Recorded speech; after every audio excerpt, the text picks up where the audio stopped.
All right, guys, we're switching it up a little bit. Today, I'm gonna make a chuck key for the new four-jaw chuck that I just finished making the backing plate for. So basically, the one I have is right here. You can see it's just a hex on the end, just a square, and it goes in there, and that's how you either tighten or loosen the jaws on the chuck. Basically going to be just putting this in the Bridgeport. I'll clean it up quickly in the lathe. It's got some sort of tape on it or whatever.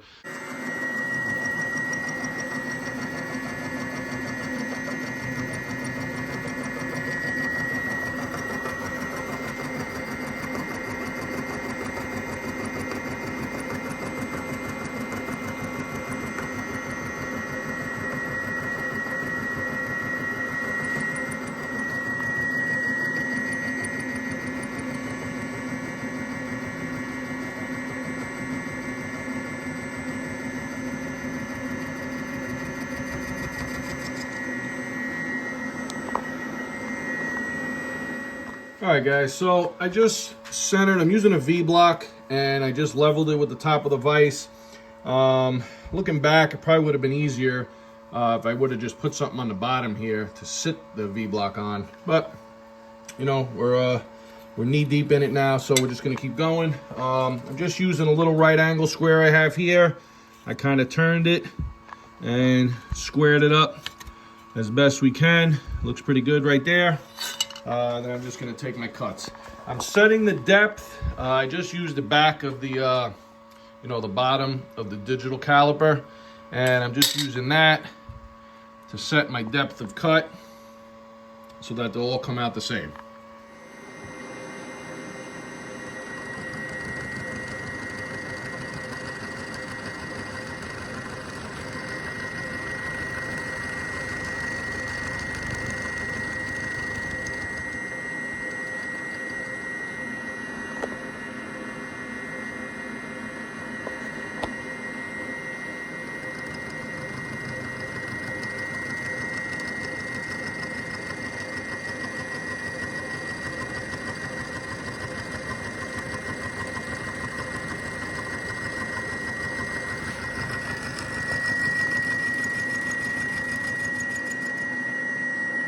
All right, guys, we got it pretty close. I'm gonna show you. Goes in, but it doesn't fully seat. So I'm just gonna take a little file. I want to knock down the edges anyway. I'm just gonna file it down a little bit, and all right, I changed up the design a little bit, guys. I had this piece of 1-inch stock, or maybe it's 3/4, 7/8, something like that. Anyway, I just drilled a hole 13/64, and I'm tapping a 1/4 20 thread in the backside here. What I ended up doing is, instead of welding on the piece of steel for the T-handle, like I had said earlier, I found this piece of stainless that I really like. So I'm going to weld this to the end of the shaft I just made, drill it, and then I'll press this through.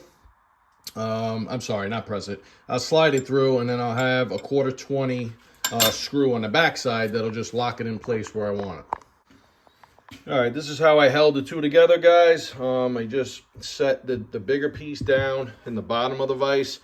I just eyeballed it, The good thing is I'm going to chuck back up the smaller piece, and obviously this will be wobbling around, but that's the beauty of using a bigger piece on the end.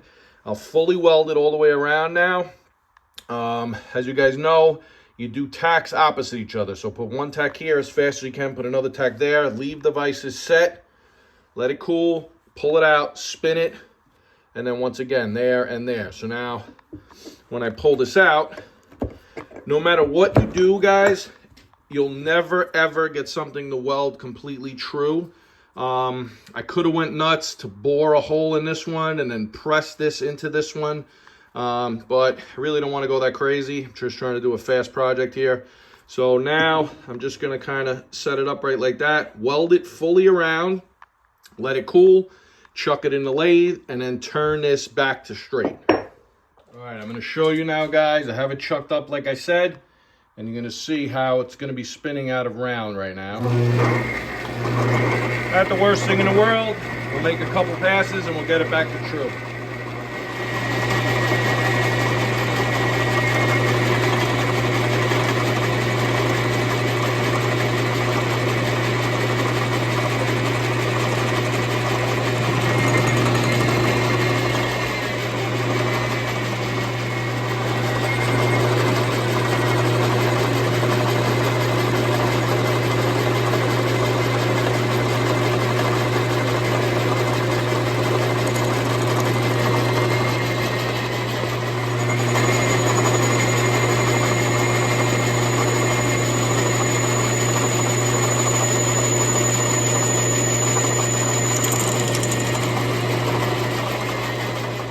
Guys, so I didn't expect this material to be as hard as it is for drilling anyway.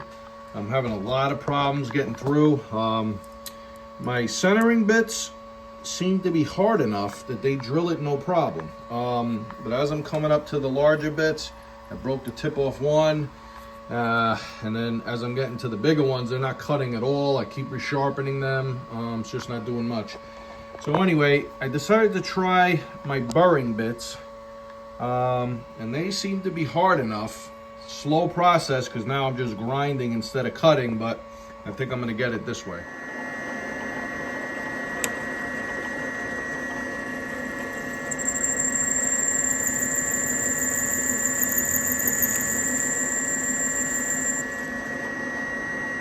All right, guys, I was on the home stretch and this turned into a disaster. The burr snapped off inside the part as it was just coming through the other side. And I know it's a hard time focusing this thing, but it looks like it just disconnected from the shaft. Oh God. So now I have to try to, I'm gonna leave it where it is and I'm gonna see if I could just use it to press that burring tool all the way through. I'll spin it around and I'll see if I can press it through. All right, so now we just have to harden the tip here, guys. I just got my little map torch. Basically just going to heat it till it's nice and red, and then we'll quench it in the water. Hope if I turn the damn thing on.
All right, guys, now we're gonna temper it. We got it at 400, and I'm gonna set it for 20 minutes.